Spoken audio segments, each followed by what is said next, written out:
चादर में सैया मचावे लागद सेजिया पर रोजे करेला उपद। चादर में सैया मचावे लागद सेजिया पर रोजे करेला उपद।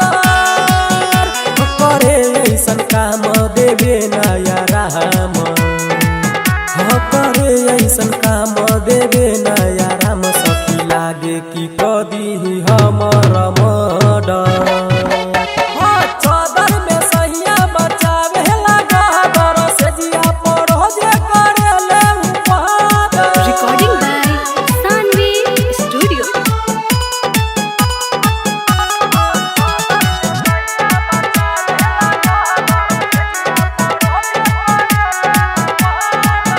सखी मारादा बा निर्दहिया छोड़ेला नहीं करी दहिया दहिया।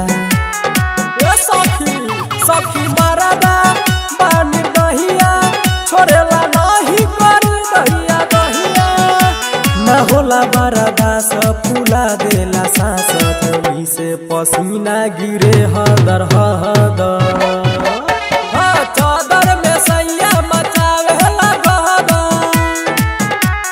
सेजिया पर रोजे करेला उपद।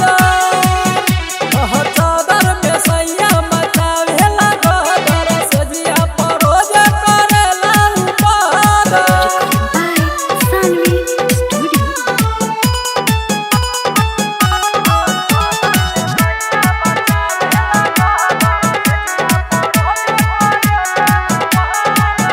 सब सुखावा एकेगो दुखावा एको दीना न करेला चुकावा।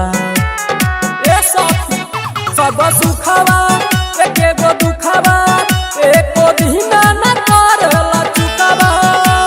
विवे के संतोष के बाटे नु दोष ना करे जवनिया के तन